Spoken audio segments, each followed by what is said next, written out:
All righty, folks. Good. Did I start out with a Well, good morning, folks. I hope that you are as excited as me to listen to this show as we are to make it. Well, I don't know if I'm really that excited. I don't know. Anyway, I'm trying to silence my phone here, but for whatever reason, my hands are not working. Here, you know what? Can you spin that wheel to silence it? Because I don't know why it's not working. My brain is like a little weird today. That's because we've got a lot going on. It's going to be a very, very exciting day for us, guys, because we're going to talk about a very, very exciting subject. But before we do, you weren't able to do it? Okay, watch this. This is. I just turned the volume down on it. Oh, no. Yeah, that won't work. So this is how we actually silence a phone when the knob on it is kind of broken on the case. You go like this. Ready? Is this really sophisticated? Is this too much information? Really? Okay, here we go.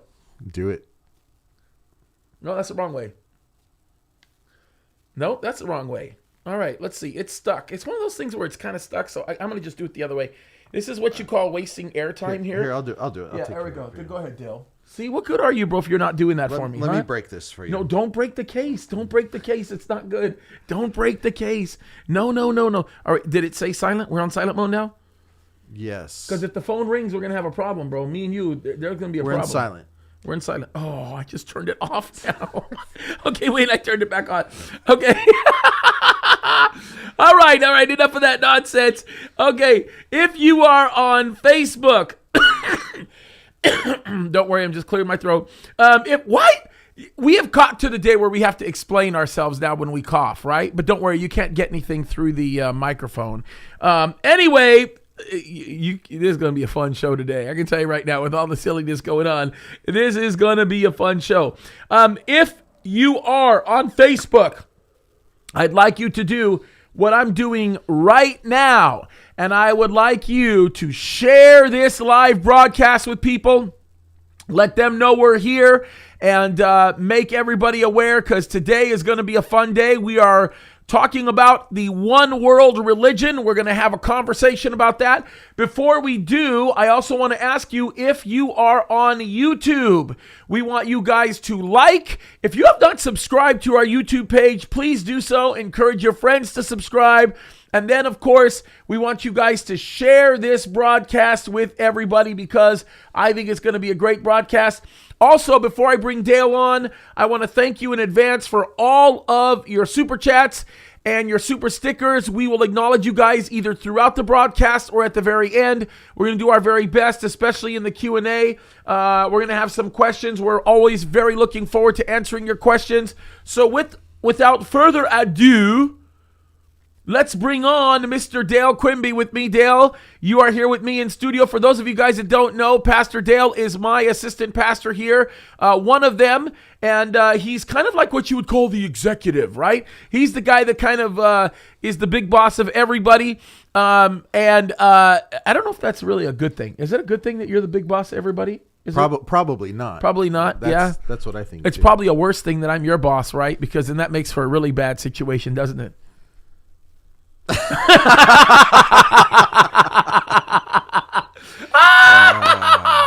Oh, that's so good. All right. And by the way, folks, that's nervous laughter, what you're looking at right there. Nervous laughter, ladies and gentlemen. All right. Anyway, so we've got a lot going on, and we just want you guys to be aware of that. We are going to talk about the one world religion, and that's something that's an important discussion, isn't it? Dale, let's talk about this, bro. Let's talk about the one world religion. Maybe we should lay down a background as into what we mean when we say a one world religion. What say you? Yeah, this is really coming out of Revelation 17, right? Yep. I mean, I was reading this morning. And kind of 13, and we can talk about this, but anyway, not to cut you off, but go ahead. That's right. And there's some interesting stuff here about this. And, there was a famous book written called The Woman Rides the Beast, right? Anyways, this, if you want to be caught up on that, Revelation 17 is the place to go. But really, Mystery Babylon the Great, right? The mother of harlots. I've got it here on my screen. The mother of harlots and of the abominations of the earth. right? This is what we're talking about today. Correct? All right. Yes, absolutely. So let's talk about the core of the issue.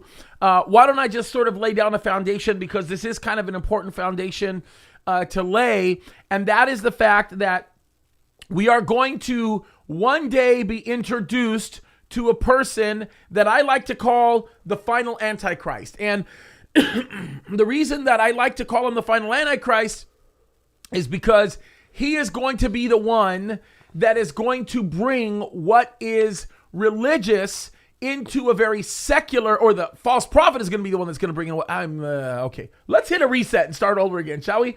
Bing. The final the final Antichrist is going to be the one who is a completely secular person, right? I don't believe he's going to be a Jew. I think he's going to be a Gentile. I think he's completely secular. He has no desire to usher in anything that even remotely resembles righteousness. He is not a good man by any stretch of the imagination. He will be a great manipulator. He will also be a very aggressive leader. I can tell you that right now. And I will also tell you very much so, and very critically to understand this, that he is not going to be somebody who cares about religion at all. His only religion, in essence, is going to be to worship him. And that's really going to be the case. And then there will be a person, the false prophet, who's going to come into the picture. He will most definitely be somebody who will take the element of religion and bring that in, or offer that into the idea of worshiping the final Antichrist. And in doing so, we are going to end up seeing a world that looks at God a completely different way.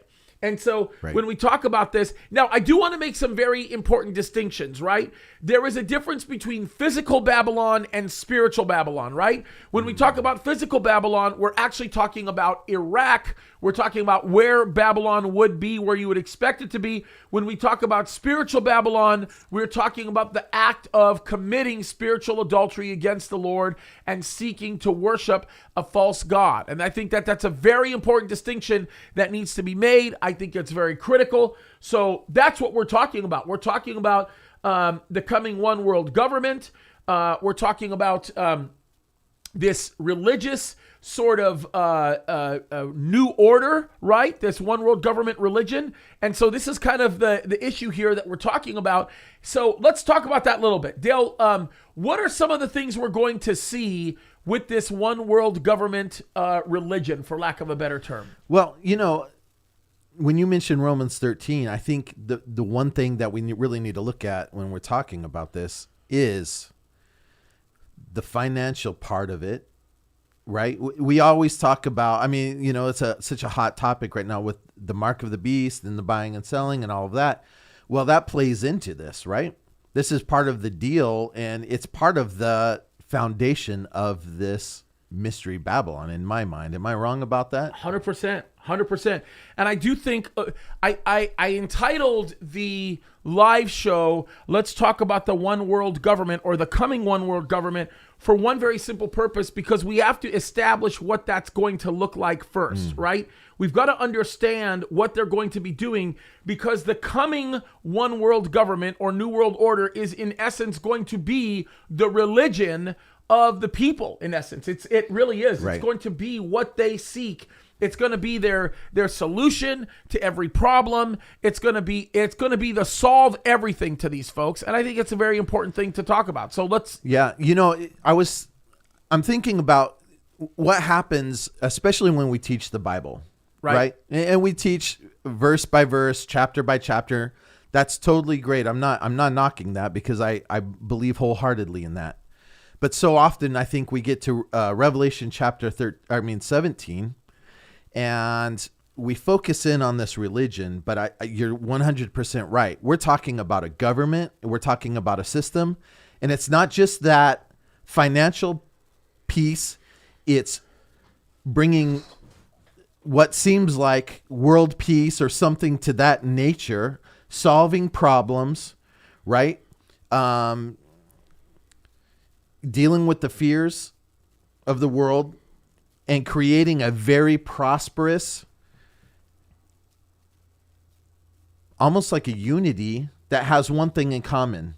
It also absolutely hates the church. Yes. So, and I think that that's where we start, because we have to talk about where we're going and what that actually looks like in order to be able to establish what things are kind of, what's kind of happening. And I think that that's kind of an important thing, because when we get that done, when we're able to establish that, I'm going to readjust my microphone here a little bit so I can kind of have it at the bottom and we can talk a little bit more clearly here. There we go. All right.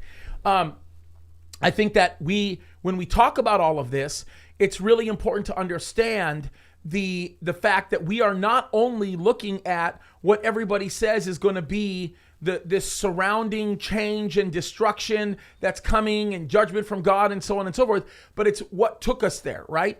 Look, let's go over some facts, okay? Christians get raptured. That's what the Bible tells us. So when we talk about the order of things, Christians get raptured.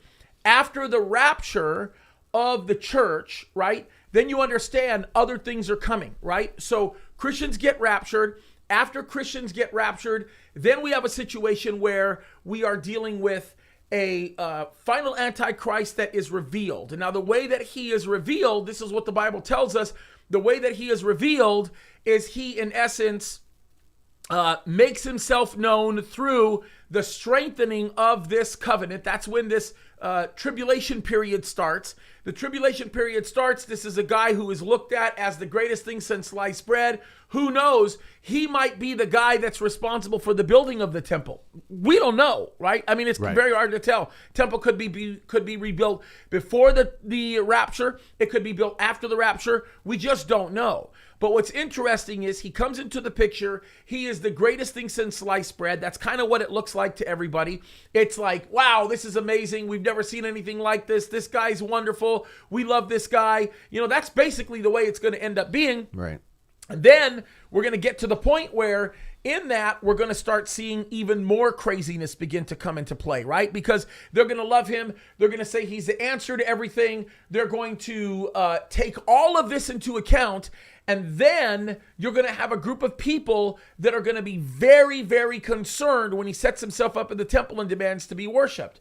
But God is going to allow this person to be raised up, this false prophet, who's going to convince everybody that everything is okay.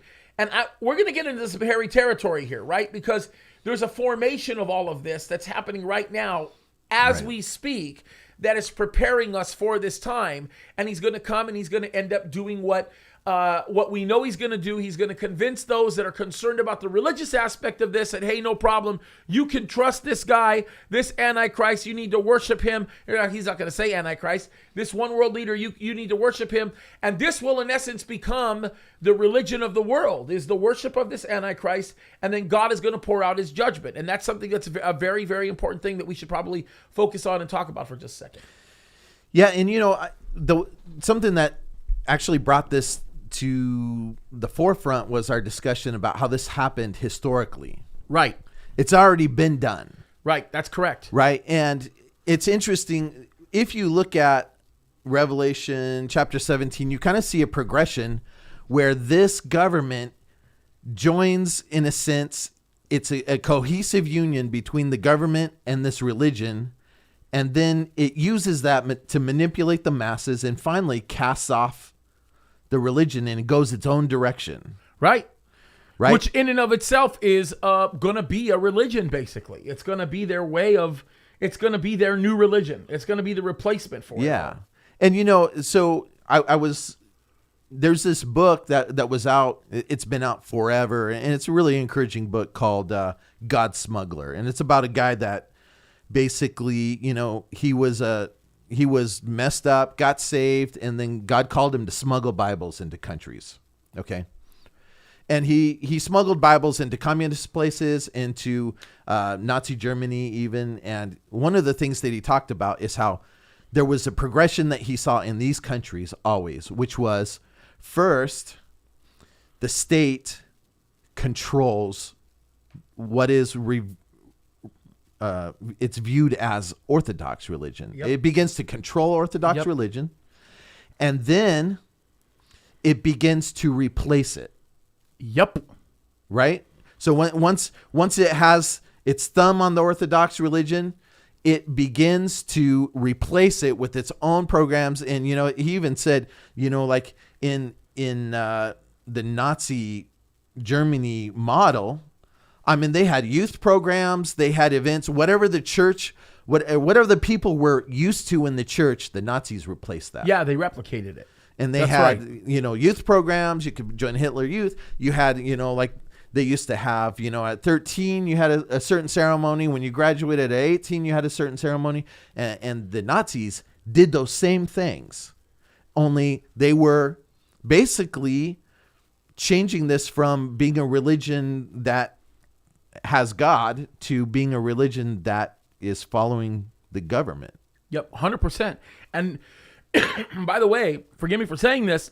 Don't forgive me. I mean every word of it. We're beginning to fall into that model in the United States of America. It's interesting because I see the things that are going on right now in this world as a mechanism that is preparing people for the one world religion that is to come. And there are lots of examples of this. Let's go over, we'll go just through some modern day examples of this, because there are definitely pastors that are contributing to this stuff right now that should be exposed. But let's just go back for a second and talk about where some of this happened. Maybe we'll talk about Russia. Russia is the model that a lot of people look at to really understand how communism kind of flowed and what happened. And I think that it's probably worthwhile talking about the Russian Orthodox Church. Maybe we talk about that. I know you're really familiar with the history of the Russian Orthodox. Let's talk about them real quick, because that gives us a good idea of how the governing, basically the state church actually works. I mean, look, I'm not sure about, I don't have a deep knowledge of the history of the Russian Orthodox Church, but I do know what I was told firsthand when I was on the mission field, which was basically there was that time during the communist reign, and I don't know how different it is now, but the church got its marching orders from the government. I mean, down to this is what we want you to talk about this Sunday. Okay. And at the height of the communist, CCCP, at the height of that government before it fell in 91, they had so many people in the KGB that you had no idea who was in the church. You had no idea. As a matter of fact, there were offices, some of them very small, some of them larger, but there were offices for the KGB in all the public buildings. It might have been a broom closet, it might have been something else, but there was literally a place for these guys to work in almost every public building. And that was mandated by the government. And, if these guys stepped out of line, they just disappeared, you know? Well, and that isn't anything that should surprise anybody, because that's exactly how it works. Listen, when Marxism walks into any kind of a world organization, that's exactly what it does. It goes after the church first. The reason why it goes after the church first is because any person who's filled with the Spirit of God, who's walking with the Lord, is going to speak out, preventing all of its evil from coming into fruition. And one of the best ways that they come after the church is they lure the church in with money. And then with the luring in of money, now they own the church. Now they control what the church says and doesn't say. And forgive me for saying this. Don't forgive me for saying this. I don't know why I keep saying forgive me for saying this. Look, if you look at the church right now, you'll be able to recognize very quickly that, and I hate saying the church, because I don't think they are the church. I think God is separating the wheat from the chaff in this country, right? But if you look at the church right now, you see many of the same things happening.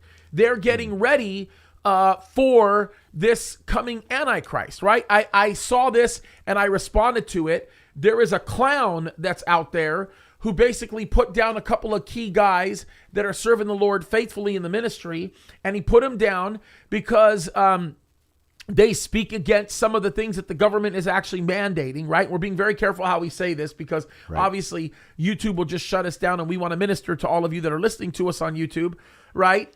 Or any social media for that matter. But they get very upset over the fact that we, people like us, are standing up for the truth, so they go and they put us down. But in reality, what they're doing is they're doing the bidding of the future false prophet. They are representing the evil, wicked state, right? That chooses to want to make us do things that God would never have us to do. They want us to make money off the death of the future. They want us to, in many, many ways, do things that are completely contrary to that which is true and that which is right. And it continues to be an absolutely crazy thing. I don't know if you saw this. I'll look for the video and maybe we'll play it. But this video of that Jen Psaki just created. She's the White House press secretary. She's a really horrible, really evil woman. She really is. She's a dark woman, right? And this woman actually put out an advertisement to encourage people to take on a certain medical procedure, right? By showing a person who is a cross-dressing transvestite making an ad in the White House, disrespecting the very office of the President of the United States, to actually encourage people to go out and to do something that they that it's between them and their doctor and so on and so forth. But, something I want nothing to do with, right? For lots of reasons, right? I have very strong religious beliefs, Christ-centered beliefs on why I don't want anything to do with any of that nonsense, right? But let me just simply say, this is what we're seeing right now. And these churches, there are many church leaders. And I'll complete my thought. This guy who has never built a church a day in his life, all he does is destroy churches, basically goes on to put down a couple of guys that, I love very much, because they're out there preaching the gospel. They're out there telling the truth. They're speaking the truth. They're saying the things that they ought to be saying, right? And he puts them down. And my thing is like, dude, you are helping the false prophet. You are a person who stands for the state church. And it's really funny. Any church you go to right now that is encouraging you to do what the government is currently wanting us to do at this point, I can tell you this right now. Go back and follow the money. Find out, did they get money from the Paycheck Protection Program? Most of the time, the answer to that question is going to be yes, right? They did, right? And they continue to gain funding. There are some churches that have allowed themselves, even here in Southern California, a couple that I can think of, right, in Southern California, that have opened up their churches to allow it to be a center for these medical procedures that would take place. And the reality of it is they're making money off of every single person that comes in there. They're putting money in the church's pocket based on the government's desire to force people to want to do this. And it's getting to the point where this totalitarianism that's going on is being embraced by many people in the church. By the way, these are the same churches, the same exact churches that while things were shut down and nobody was being ministered to, they were marching in the streets, breaking all the rules. No social distancing, no mask, no anything, marching for Black Lives Matter. Now you tell me, if you have a pastor that did that literally did those exact things, more concerned about giving you a recommendation for a book that teaches you to hate the color of a person's skin, if you are giving if you have a pastor that's more concerned about teaching you to read a book that's written by anybody who's promoting critical race theory, listen, leave that church. That guy's a fake. He needs to quit. He shouldn't be a pastor. Why? Because he's leading the state church. That's exactly what he's doing. Now, when you look at that, I think, okay, because I'm looking at the comments and a lot of people are saying, so are we in the end times? Is this the tribulation? No way. No way. Right. Okay. Let's just get that out there. Clear as day. No way. Yep. But we're pointing at this. Look at the groundwork is being laid. And here's another thing. When I think about this end times religion and the government, there's one characteristic that stands out in my mind anyways. There's many mentioned in the scripture, but that is deception, right? This is one of the key parts of it. Not only is there a strong deception that's put out to the public, but also to the nation of Israel. Right. That's right. Right? That's right. And, for us, this is one of the things that we're seeing. It's like, if it were not for our biblical viewpoint on the world, and if we're not for the warnings of the scripture and watching what would be happening, it's so easy to fall in step with this, seeing, hey, this all makes sense. Let me throw this out at you, and we didn't talk about this, but let me. There's a lot of people that will say, well, James, it's really arrogant for you to assume that these things are happening, right? Whoa. Somebody's actually said you were arrogant. Oh my goodness! You just broke up my train of thought, pal. you piece of work. Okay, so people will say this. They'll say, "Well, you guys, all of you pastors are arrogant because you say that we're in the end times because of what's happening in the United States, when this stuff has happened in many other countries all throughout the tenure of history all over the world. What's the difference now that it's happening in the United States of America?" What would you say to somebody who says that? Because I've got a great answer for that. I'd be curious to know what you have to say about it. I mean, when I look at it, I would just say this. I would say, okay, yeah, we see bits and pieces of this in history, but at an unprecedented level currently. Yep. It's a great answer. I mean, to me, you look at that. Yeah, there has been times throughout history, right, where it looked very similar to now, but on a worldwide. I mean, we're talking worldwide right now. Look, it's true. It's true. And we've watched nation after nation after nation after nation fall to totalitarianism. We've watched them fall to like this sort of mini Antichrist infrastructure, and more on that to come. I'm going to talk about the Antichrists that show up every generation, right? We see nations do that. The difference with this nation, the United States of America, is the fact that we are an exceptional nation, okay?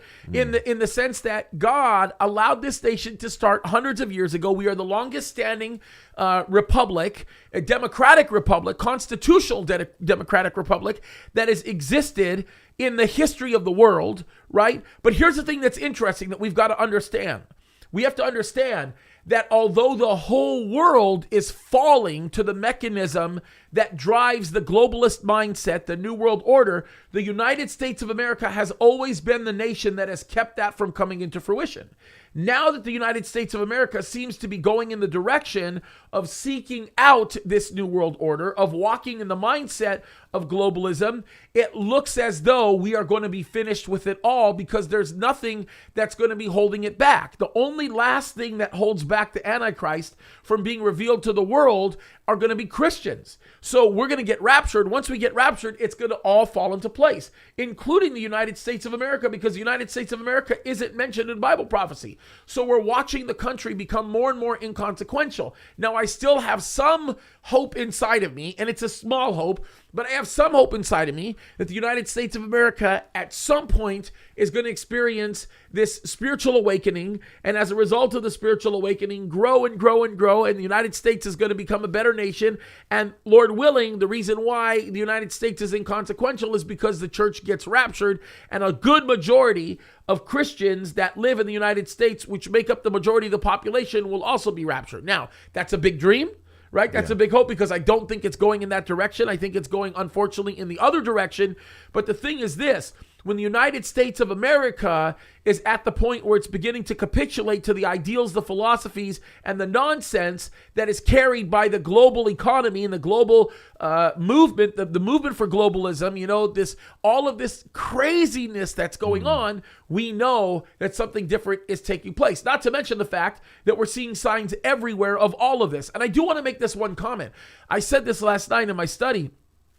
Every generation, every single generation that's out there is confronted with the possibility that always has an Antichrist waiting in the wings, right? That's why I use the term final Antichrist, because there will come a time where there will be a final Antichrist, and we'll be seeing that, we'll be facing that, right? So this is an important principle that we have to understand, that this is what's going on. And so the big concern is we are now watching so many people that call themselves Christians in the Christian church that are actually saying that all the things that are going on are okay. Let's just go with the flow. Everything's going to be okay. And it's getting really crazy. Right. Yeah, I couldn't agree more. And, I mean, on top of that, I think back to the 90s, right? When we were kind of getting established in our ministries and everything. Back then, we were looking at the Lord's return then, but honestly, there were, like, looking at it now, aspects with the normalization agreements that weren't in place. And we always just said, yeah, but this could happen any day. Right. Correct. And I mean, that's still true to this day. Like, people always say, well, this needs to happen. This needs to happen. Man, that could happen in the blink of an eye if it needs to. You know? Right. But there is nothing that needs to happen in order for the church to be raptured. That's right. The church could be raptured at any time now. There's nothing that needs to happen there, right? And a lot of people ask this, maybe I'll throw this out your way. If nothing needs to happen now, right, that means that certain things needed to happen over the last few hundred years. Then why is it that people in the early church believe that they were going to get raptured at any moment? You have any idea on why that's the case? I mean, the way I've always looked at this is because, first of all, there's something about waiting and looking for the Lord's return that is good for you as a believer. Yep, that's purifying. Okay, right. It purifies you, right? It keeps your, the scripture says, out of the abundance of the heart, the mouth speaks. It keeps your heart where your treasure is, there your heart will be also. It keeps your heart longing for the Lord and not just, okay, I'm going to build my, bug out fortress here and I'm going to wait it out or whatever. But I also think when we're talking about this, the other aspect of that is that there's hope tied up in that, and that hope's always been alive in the heart of the church. Right. But remember, we said this. We said that there were, 100 years ago, people would say, hey, there's a few things we need to see happen before we think the rapture of the church will take place. Like, for example, how in the world can the rapture of the church take place when there is no Israel, right? And those are very valid questions. So people ask me all the time, well, they say, well, James, if that's the case, then how is it 2,000 years ago people believed that the church, or that the Lord would be rapturing the church and he'd be coming? Well, I always tell people this. Everything you said is 100% right, and I would totally add to that. 100%. Mm-hmm. You're right, 100 million %. But consider this for a second. Back then, when the Apostle Paul was writing letters to the Thessalonian church, when he was talking to Timothy, when he was saying the things that he was saying, when Peter was writing to the church, when the church, the Hebrew church was being written to, the temple was still erected. Israel was still technically considered a nation, even though it was overwhelmed by Rome, right? And so everybody thought at that point Jesus would come back at any moment because nothing needed to fall into place in order for Jesus to come back then, right? So the whole idea here to understand this is the return of Christ now, historically speaking, is more imminent than it ever has been, because look at what we're seeing. The reestablishment of the nation of Israel. That's a big one, right? It's a big one. Yeah. Okay, let me bring up this map. And I'm doing a video tomorrow where I'm dealing with this, the issue of Afghanistan, and is that anything significant? Mm-hmm. Is Afghanistan significant? So I'm going to bring up this video, or this picture. And of course, I have already discussed this in this video. I kind of talked about it, but I'm going to bring it up right now so that you guys can see this, because I kind of think it's important for you guys to kind of get an idea of what all of this ends up looking like. And I'm going to show you here, and I'm going to actually, let me switch this really quickly here so that you guys can see both me and Dale as we're talking.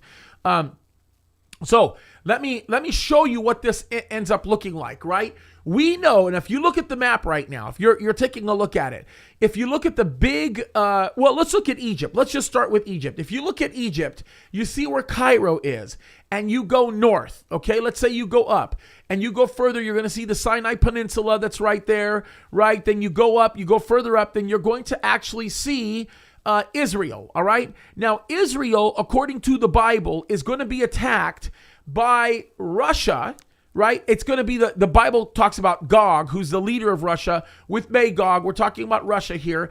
And many nations are going to join Israel. They're going to surround Israel, right? We know Turkey's going to be involved in this. We know Iran is going to be involved with this. We know that it's very likely that when they attack, they're going to attack from the north. Well, not likely. The Bible tells us that.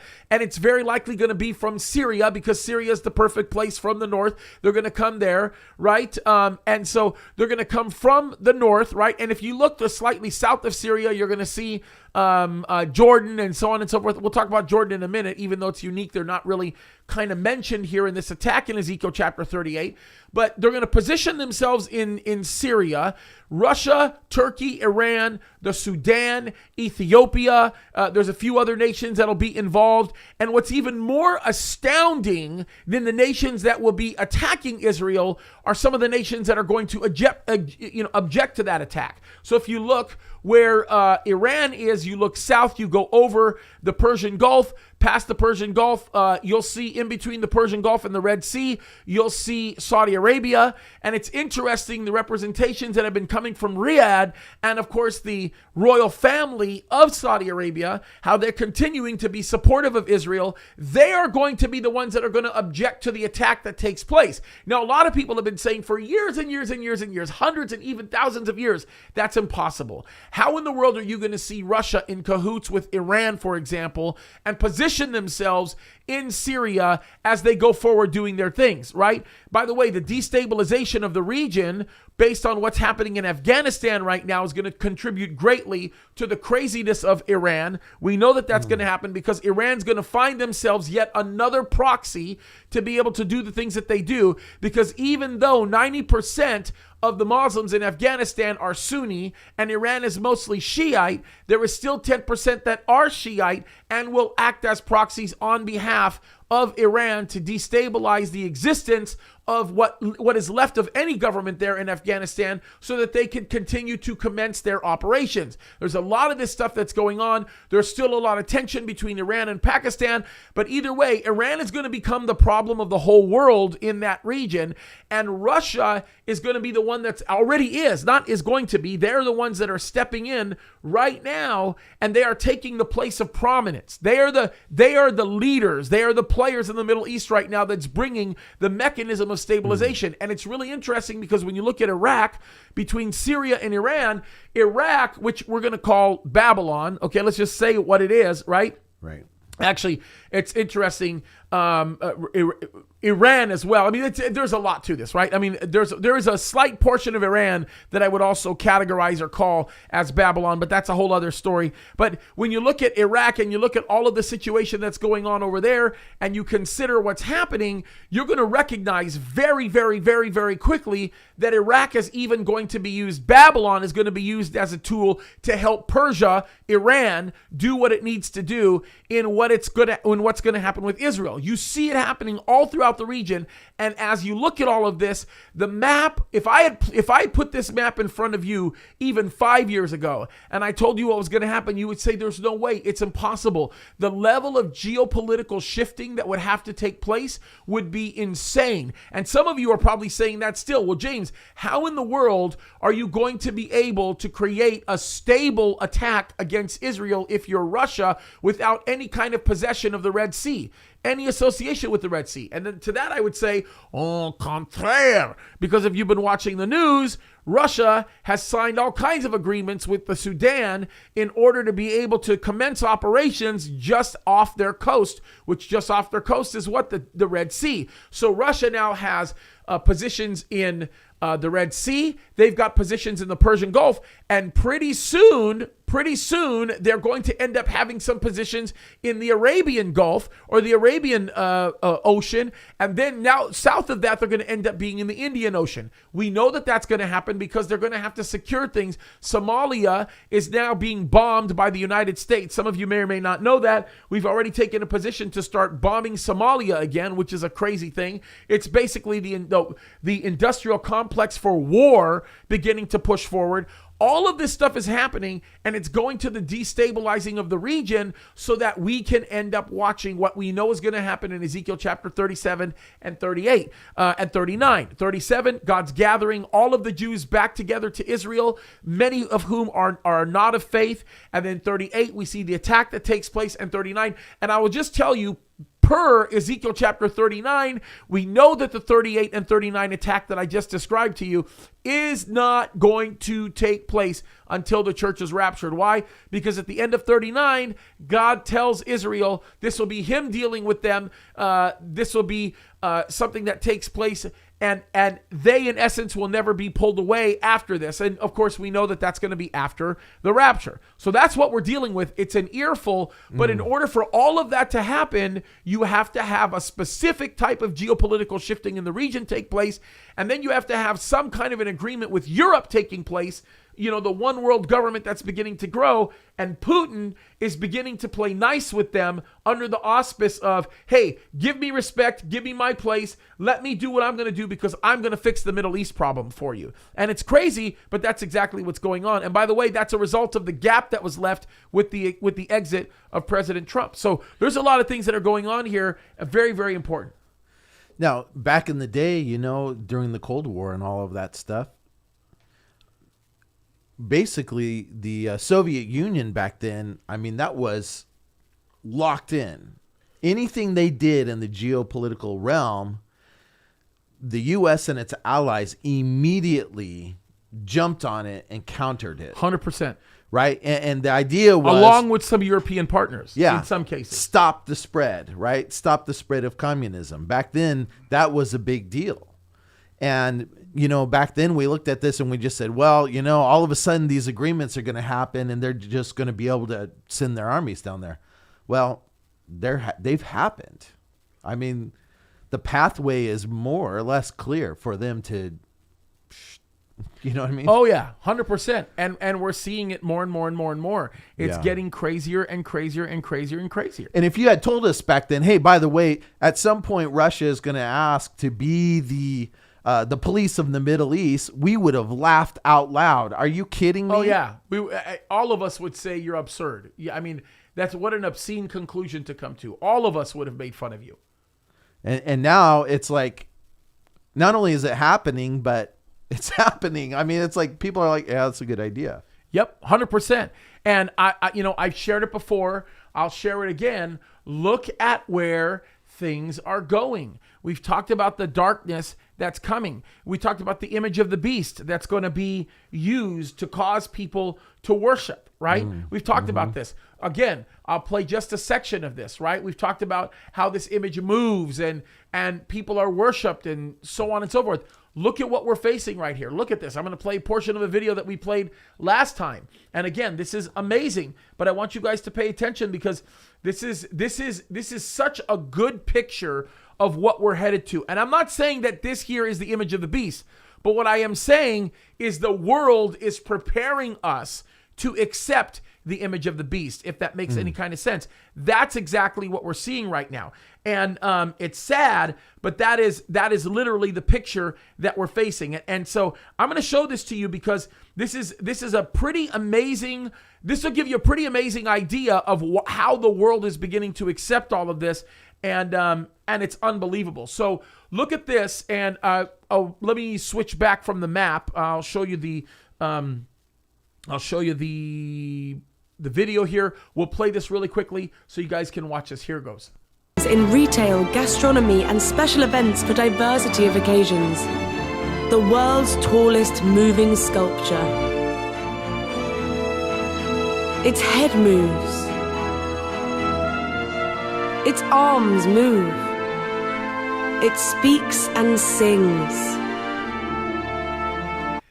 It speaks and sings. This was an aspect that we didn't discuss last time, but this thing actually talks, it sings, it makes noise. Imagine what's going to end up happening when the Antichrist takes over these types of statues. They want to put this in every city that they can. Imagine if this becomes the image that gets worshipped. I'm not saying that it is, but imagine people are enthralled with this stuff. Like they're in love with this stuff. They want to see this. Watch this some more. A place to behold heroes and superheroes.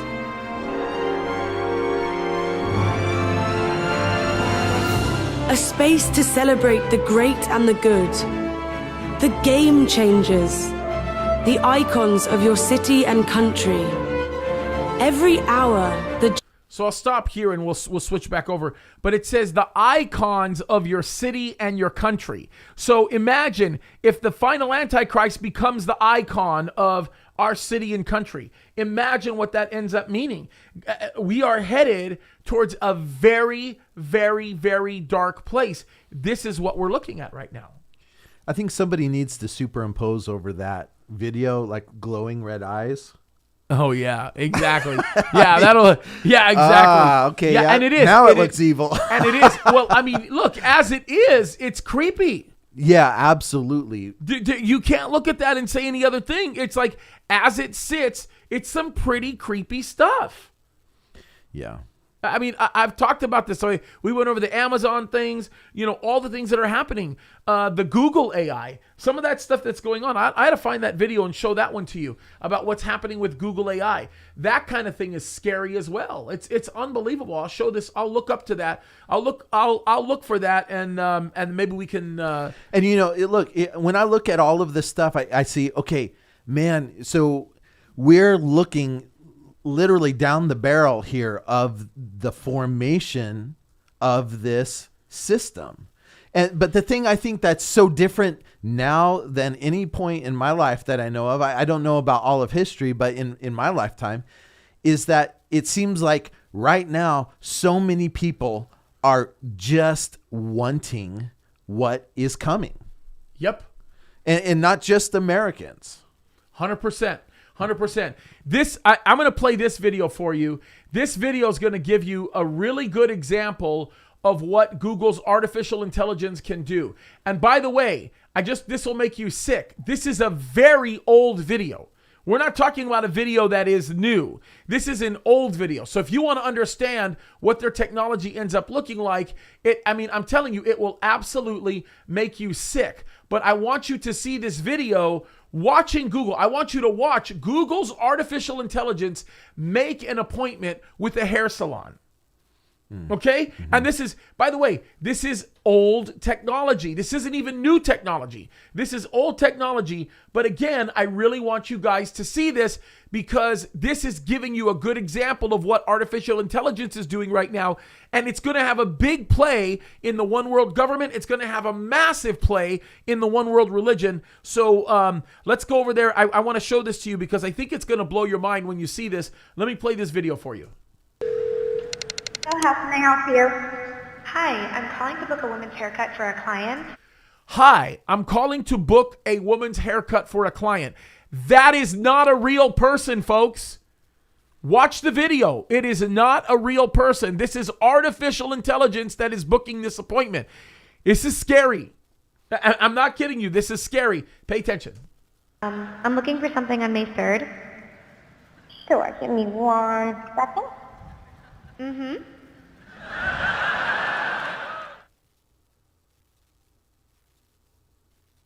It turns out a big part of getting things done is making a phone call. You may want to get an oil change schedule, maybe call a plumber in the middle of the week, or even schedule a haircut appointment. We are working hard to help users through those moments. We want to connect users to businesses in a good way. Businesses actually rely a lot on... By the way, this is the CEO of Google that is projecting in 2018 this would happen shortly, and now you can do this and 10 times more than this. I just want you to know. But take a listen to what he says. This is 2018, folks, and people have not been paying attention. They're paying a lot more attention to it now because they see the reality of what the Bible says. But watch what he's saying here. But even in the US, 60% of small businesses don't have an online booking system set up. We think AI can help with this problem. So let's go back to this example. Let's say you want to ask Google to make you a haircut appointment on Tuesday between 10 and noon. What happens is the Google Assistant makes the call seamlessly in the background for you. So what you're going to hear is the Google Assistant actually calling a real salon to schedule the appointment for you. And by the way, this is happening every day now. This is normal. This is happening every single day. People don't understand it. It is happening on a regular basis. We'll talk about how crazy this is in just a second. This is unbelievable. Pay attention to this. Let's listen. Listen to the cheering. Woohoo! So how can I help you? Hi. Yeah, and can I just stop to say this? I'm going to repeat myself in saying this, right? You mentioned it. People are cheering. People are loving it. They're saying it's the greatest thing since sliced bread. Everybody wants a personal assistant that is basically that you don't have to have a relationship with, a robotic personal assistant you don't have to say hi, bye to, you don't have to say let's get a cup of coffee, you don't have to pay them overtime, you don't have to do any of that. I mean, think about it. It's the greatest thing since sliced bread. You have an employee that works for you that you don't have to hire. It's beautiful to these people. It's wonderful. I'm going to go back so you can listen to the cheering one more time because it's absolutely crazy. Okay, pay attention to this. This is wild. Is the Google Assistant actually calling a real salon to schedule the appointment for you? Let's listen. They should be scared. They should be listening to this and going, oh no, what is happening here? But they're not. They're like, woohoo, this is the greatest thing since sliced bread.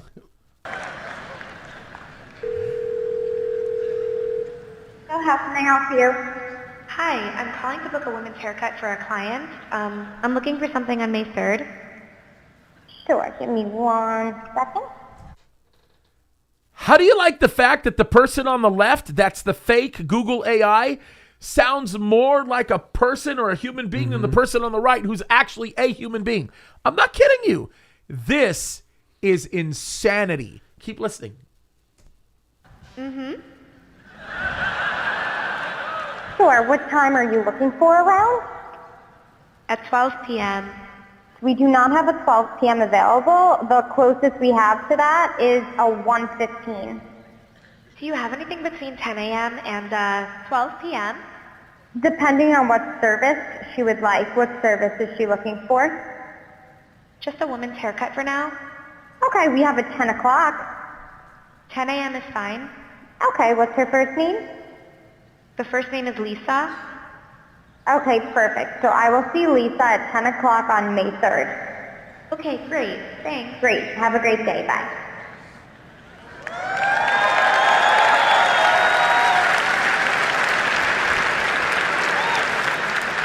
Look at all the people that are clapping and so happy for the technology of the Antichrist. We'll just, I mean, at this point, this is, what year was this? Did you say 2018? This was 2018. I mean, that AI back then, that was a little surprising. But now it's just like, if he redid this, everybody would be like, oh, big deal. They would barf. But if he said, yeah, but we'll put your voice profile over that and run your life for you. Well, that's what they do. Now that's where they're going. They're going to the point where you speak something like 1,000 different words that they want you to share. They want you to do different vocal inflections. And now it's called real fake technology. Right? And now you are the person that does it even though you're not doing it. It's your assistant that's doing it for you. It's that jacked up. Scary. Let's continue to watch this. That was a real call you just heard. The amazing thing is the assistant can actually understand the nuances of conversation. We've been working on this technology for many years. It's called Google Duplex. It brings together all our investments over the years in natural language understanding, deep learning, text-to-speech. By the way, when we are done, the assistant can give you a confirmation notification saying your appointment has been taken care of. You know what he means by deep learning, right? Meaning they're going to utilize technology to be able to dig deeper into your life, and the AI, in essence, will insert itself into your life, basically. So now AI, and by the way, for those of you that think that that's creepy and it's impossible or whatever, there's this thing called Alexa. It's been doing it forever. Yeah. It listens to every word. How about this? It will even listen to you having a physical, say it, right? A intimate relationship with your spouse. And then based on the habits that it hears from your vocal inflections, right, it will make recommendations on things to make that better for you. That's how disgusting it is. I mean, our phones do this right now, too. You have a conversation. I can't tell you how many times you and I have had a conversation about a piece of technology. And next thing you know, every ad that I see on everything that I'm on my phone, wait a minute. You know, this is why I never keep Facebook open, the Facebook app open. This is why I never keep the Instagram app open, because they do active listening. And this is the reason why I don't do Hey Siri. Because if I did Hey Siri, then my phone is doing active listening, and understand Apple is using that to sell advertisement. Actually, Apple's a lot better about privacy, but they're getting worse. Continue to watch this. This is crazy. Let me give you another example. let's say you want to call a restaurant, but maybe it's a small restaurant which is not easily available to book online. The call actually goes a bit differently than expected. So take a listen. By the way, if this doesn't scare you, I have no idea what will scare you. I just want you to know this will drive you insane. See how may I help you? Hi, I'd like to reserve a table for Wednesday the 7th. For 7 people? It's for 4 people. 4 people when? Today? Next Wednesday at 6 p.m. Oh, actually we reserve for like after like 5 people. For 4 people you can come. How long is the wait usually to be seated? For when, tomorrow or weekday or? For next Wednesday, the 7th. Oh no, it's not too busy. You can come for 4 people, okay? Oh, I gotcha. Thanks. Bye bye. So just so you understand what's going on technology-wise. So what's going on, the way technology used to be back then is you have all this stuff programmed and the computer only has a set of understanding, right? Mm-hmm. And so as technology got better, you had a specific heuristic that would allow them to respond to like 15 different conditions. You'd have 15 things, and if one of those things didn't fall under those conditions, then the computer would just go bleh, and everything would blow up and it wouldn't work, right? In this case, what it's doing is it's learning as it's having a conversation. So you don't have to program anything.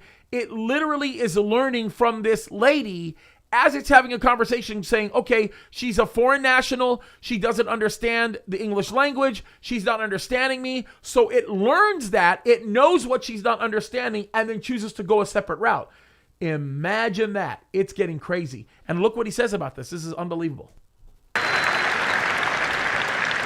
Again, that was a real call. We have many of these examples where the calls quite don't go as expected, but the assistant understands the context, the nuance. It knew to ask for wait times in this case and handle the interaction gracefully. Look, we're still developing this technology, and we actually want to work hard to get this right, get the user experience and the expectation right for both businesses and users. But done correctly, it'll save time for people and generate a lot of value for businesses. We really want it to work in cases, say if you're a busy parent in the morning and your kid is sick and you want to call for a doctor's appointment. So we're going to work hard to get this right. There is a more straightforward case where we can roll this out sooner, where, for example, every single day we get a lot of queries into Google where people are wondering on the opening and closing hours of businesses. But it gets tricky during holidays, and businesses get a lot of calls. So we as Google can make just that one phone call and then update the information for millions of users, and it'll save a small business countless number of calls. So we're going to get moments like this right and make the experience better for users. This is going to be rolling out as an experiment in the coming weeks, and so stay tuned.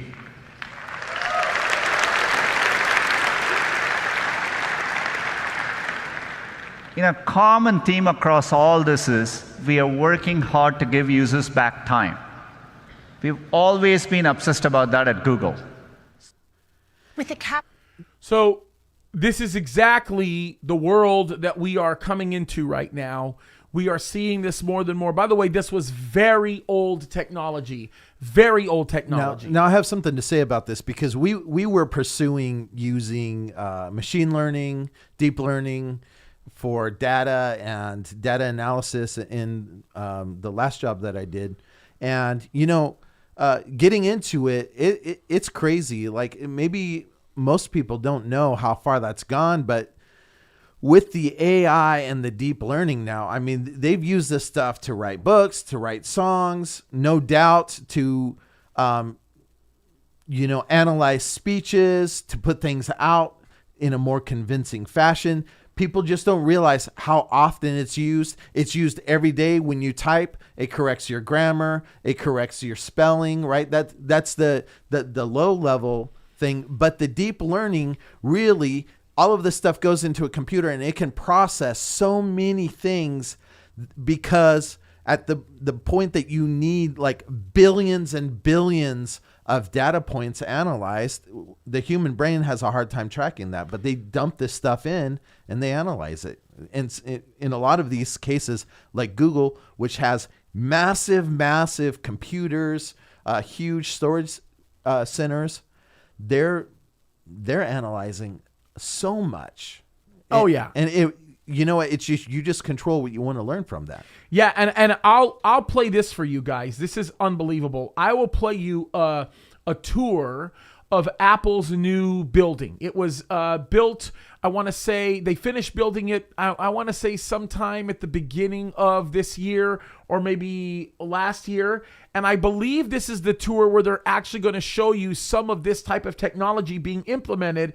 And again, this is what they're calling the future of businesses. This is what we're going to see in all the business buildings everywhere. And again, this is mind-blowing. It's unbelievable when you look at it, but this is going to show you what $5 billion, not million, $5 billion will buy you. And again, same thing. This is the technology of the New World Order. This is the technology of the one world religion. This is the technology of the final Antichrist. These are the days that we're going into. Watch this. This is crazy. It's happening. It's real. We're seeing it again and again and again. And again, you guys are going to be mind blown when you look at this picture because it's pretty astounding. Apple Park was finally completed. It took 4 years to build and cost Apple over $5 billion. That makes it one of the most expensive buildings on Earth, and many people have wondered what exactly Apple got for their money. So in this video, we're going to take a look inside Apple Park and discover the buildings and facilities that make the headquarters so special. This is Greg with Apple Explained, and this topic came in second place in the last voting poll. If you didn't get a chance to vote, make sure you're subscribed so future polls can begin appearing in your mobile app. Sorry, we'll get past 12,000 employees. What were you going to say, Dale? I was just laughing because the number one topic was why Macs don't have touch screens. Yeah, I know. I agree with that one. Yeah, myself. I know. We need to get some touch screens on these things, but hey, we'll probably be raptured before that happens. Let's hope. All right. Walkway lines the inner and outer perimeter of the building, which means it'd take about 7.5 minutes to reach the opposite side, or about 15 minutes to walk all the way around. But you may not mind the long walk, considering the view you'd have while taking it. The ring's exterior is made up of 36 to 47 foot long curved glass panels, resulting in an open, seamless panoramic view of the outdoor landscape. In fact, Apple Park was designed to be as open as possible in order to encourage the free flow of ideas through chance meetings between employees. That's why office spaces are formed into pods, where a worker could be in deep concentration 1 minute, then bump into a colleague the next. But not everyone was enthusiastic about this approach, with many employees writing in to tech journalist John Gruber criticizing the open floor plan. Even more complained about the glass walls and doors, which were easy to run into when distracted. I'm going to fast forward this to the relevant section here, okay? It's very interesting, but I want to take it over to the relevant section. In fact, 2 workers were actually injured and required hospitalization after walking into 4-story glass sliding doors, the largest in the world, that open to the courtyard on nice days. And to prove just how much Apple cares about every detail, they actually patented their own pizza box that prevents the crust from getting soggy. But there's more to the ring than meets the eye, because hidden underneath the 4-story behemoth is a 2-story parking garage finished with reflective white tile, domed ceilings, and traffic lights seamlessly integrated in. All of these images, by the way, that you're seeing, like the way they design their parking lot and everything, they're designed to manipulate your mind, right? They're designed to bring you to a different state of mind as you walk in, because this is what corporate America does. Corporate America gets the human mind so busy and focused on what they're doing that they make them want to stay there working for them, as opposed to doing the admirable things, ministering to your family, being at home with your children, that kind of a thing. They discourage those types of things through this type of infrastructure. Do they say in here that it was modeled after a crop circle so the UFOs could land right in the middle? Hey, you never know, bro. You never know. You're joking about that. You never know. Street signs. This allows workers to drive in and out of Apple Park without obstructing the Hey, beautiful can you pause view. it for a second? Sure. Man, is it me? I'm just so sick of the soothing music playing in the background of all of this stuff. Oh yeah. Yeah, again, it's manipulation. It's all manipulation. It's crazy. It's like is this hypnosis? Is this a brainwashing video? What the heck? Yeah, well, that's exactly right. Watch this. They're going to talk about the rally point here. We'll get into this really quickly. I'll show you this real quick. As a stage for speakers or performances. The stage was actually co-designed by Jonathan Ive and Foster. Notice the colors? There they are. Yep. I'm just saying. I want you to understand. The corporate world is driving, the woke industrial complex is driving this new one world religion. Keep watching. Partners, and it uses the same rainbow colors as the early Apple logo and features rounded arches that can be fitted with lighting equipment.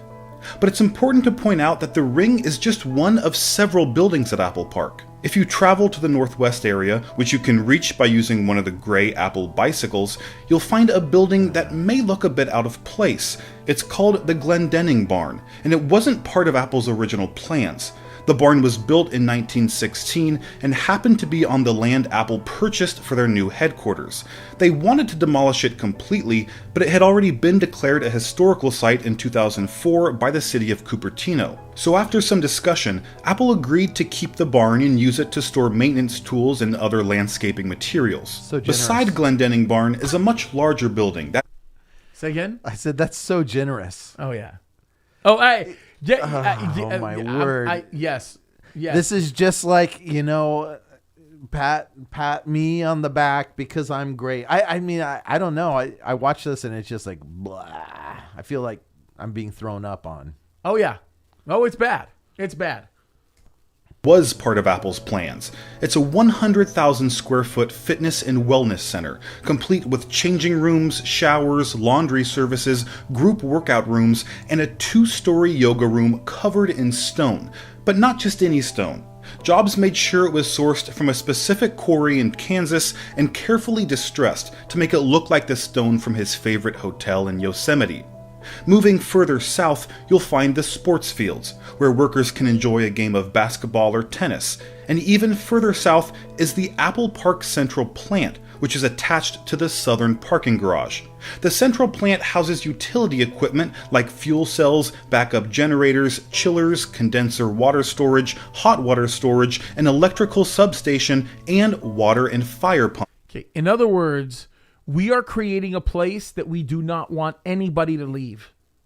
We want them to spend their lives there. We don't care about family. I mean, that's kind of in essence what it is. It is a, let's get the most we can out of you right now to do that work. That's kind of the picture here. While the parking garage allows for an additional 9,000 spaces for workers, for a total of 14,200 parking spaces at Apple Park. Heading east from the southern garage, you'll find my personal favorite building, the Steve Jobs Theater. Yeah, listen to this. It's a circular building made up of curved glass panels, topped with the largest carbon fiber roof in the world. There's so many amazing details about this building that I'll probably make an entire video dedicated to it, so make sure you're subscribed for that. But long story short, the glass panels actually act as support beams for the roof, so no columns are necessary. And if you're wondering where the actual theater is, it's all underground. You can reach it by either taking the beautifully crafted curved staircase or by walking into a glass elevator that slowly rotates as it descends, allowing it to have just one door instead of two. The theater itself holds 921 people, about 3 times more than Apple's previous town hall, while still retaining an intimate feel. And while much of Steve Jobs Theater is underground, it was placed on the highest hillside in all of Apple Park as a symbolic gesture of respect to the man it was named after. Heading northeast from the theater is the Visitor Center, which is the only part of Apple Park open to the public. Anyway, we could go on and on and on about this. Some of the things that are in here are crazy.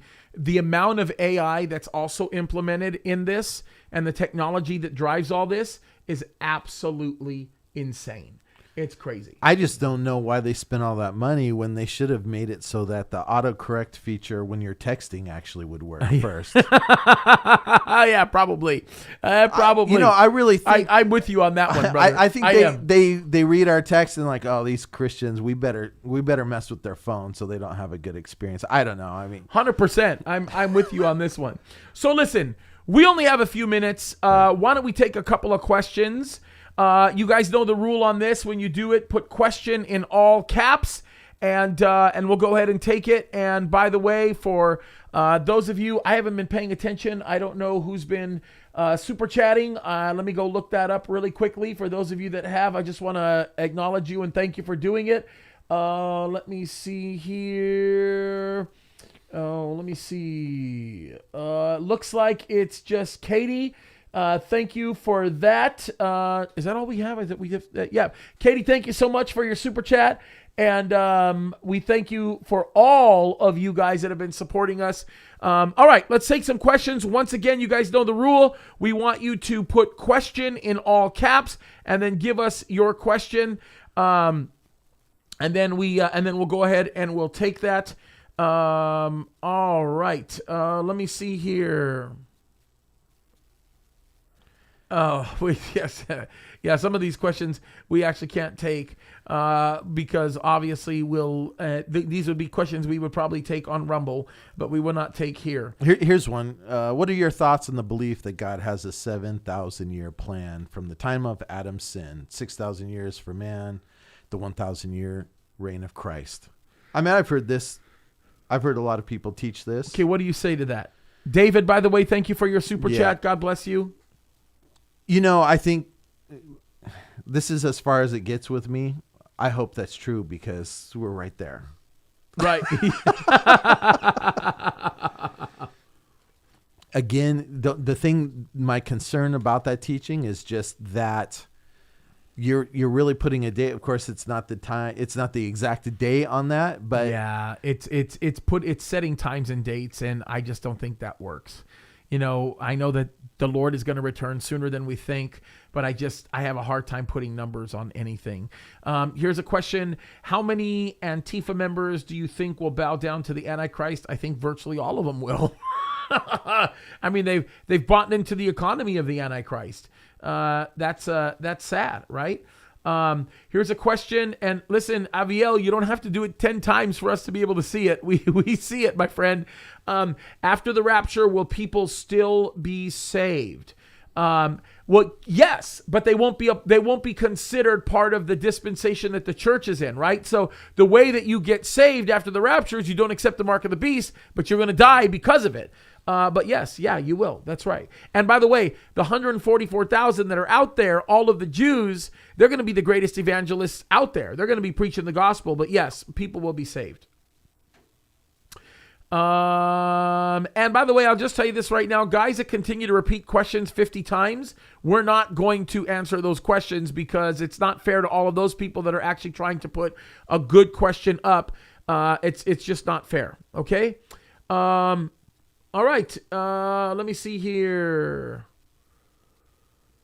Oh, Dale, they're beating you up. They said we need an on-duty moderator. Yeah, well, you need to be on duty. That's right. True. That's very true. Okay, here's a question from American Jeweler. You say 7 churches, 7 continents.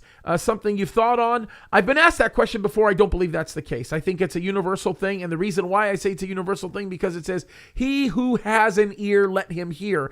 And then the churches that were addressed in the 7 letters to the 7 churches were addressed very specifically in geographical locations, which do not establish a church on each continent. So this is why I don't say that that's the case, right? Okay. Why don't we take one more? Let me see here.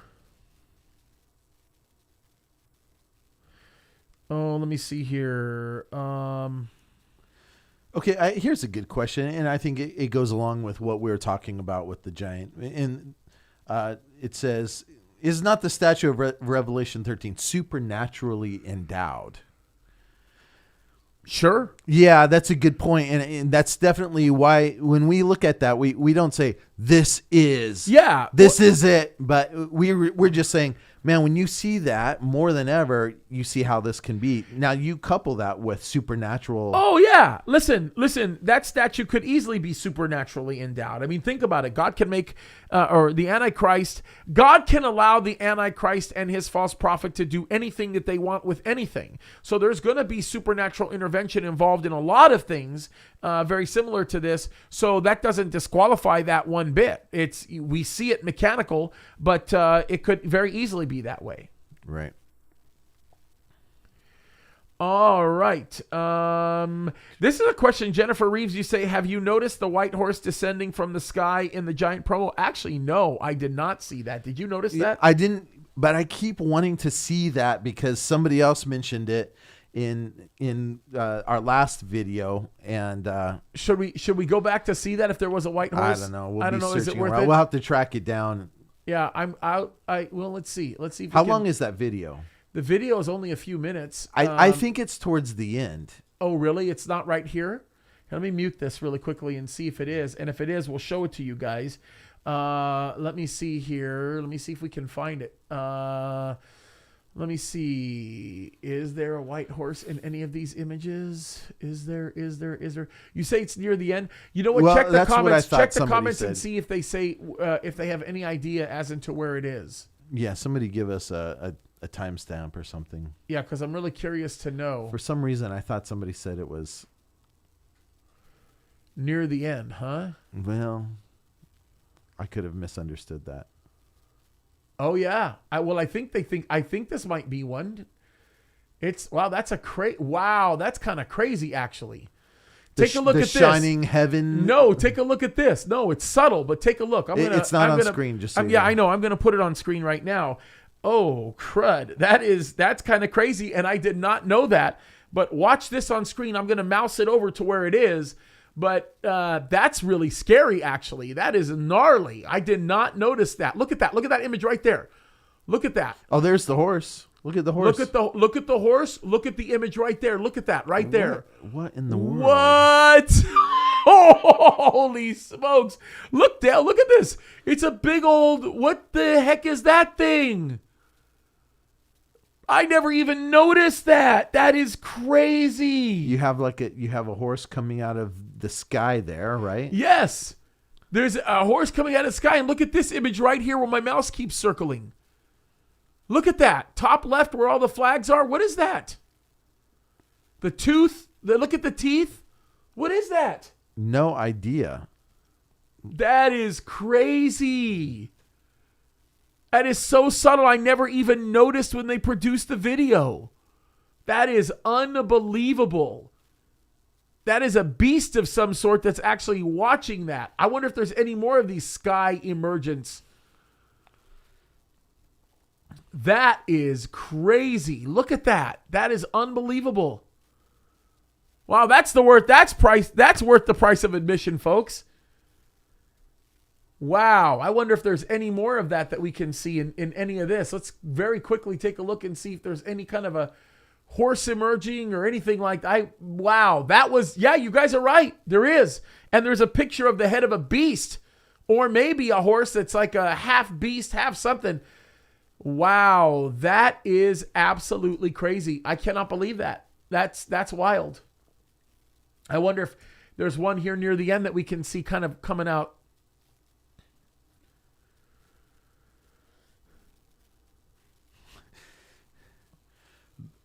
Beth LeBlanc makes this comment. All of this in a quote family amusement quote. Yeah. Oh yeah. The family amusement of the century. I'm saving that clip. That's crazy. I think me and Tom are gonna talk about that later. That's wild. Good observation, you guys. That's a pretty unbelievable observation. It's correct. Oh my goodness. Wow. All right. Closing comments, bro. We're way over time. So yeah, first of all, thanks for everybody sticking around while we go through this. But again, the reason we look at these things is because, not to be discouraged. I just want to make sure that we're all tracking on the same page. We're looking at what's happening in the world around us, and it's like, man, this is nuts. Whatever happens in the days to come, the Bible's clear about that. Today is the day of salvation, right? And I just want to always put that out there. If you're watching it, you're not a believer in Jesus Christ, today's the day to give your heart to the Lord, to repent and to turn from your sins and ask him to be your Lord and Savior, right? Yeah, amen. And, we look forward to the day when the Lord rescues us out of this mess. Yeah, and it is. But you know what? Here's the thing, you guys. God is good. We know that. He's faithful, and he loves us, and he's got a great plan for us. We love you guys. Listen, really quickly, we are releasing a new video today. We want you to be aware of that. That's going to be a good one. The title of that video is Israel Wants to Be a Beacon in the New World Order. You are not going to want to miss this video. This video is going to be a good one. We release it at 1 o'clock. And then tomorrow we are doing a live broadcast for our men's study. And then after that, we are releasing another video at 1 p.m. that says Afghanistan is falling apart. What does it mean biblically? Is there any biblical significance or prophetically? We're going to talk about that. And here's a quick hint. There is some significance to it. We talked about it earlier today. Anyway, love you guys. Keep your eyes on the Lord. Keep seeking him. Keep doing the right thing. God is with you. God bless you, you guys. Have an absolutely amazing weekend. We'll see you later today with the release of the video. Tomorrow we'll see you for the men's breakfast. Women, of course, you're always encouraged to be a part of it. By the way, if you have not subscribed to my Rumble channel, please do so. Go to rumble.com/James Kaddis. I believe that's what it is. I also have the link in the show notes. Please subscribe because we are going to start releasing very unique content, only exclusive on Rumble. So we want to encourage you to go over there as well. Okay. Love you guys. God bless you. God bless. Keep your eyes on him. We love you. Dale, you want to close up in prayer for us? Let's do it. Lord, right. We look to you now. We thank you for your grace and your love in our lives, Lord. And we just ask that today you would empower us to be light and salt, Lord, to spread the truth of your word in this hopeless place that we live in, Lord, and that you would continue to save souls, Lord. Thank you for all that you're doing in our lives. And we ask in Jesus' name, amen. Amen and amen. God bless you guys. We love you. Keep your eyes on him.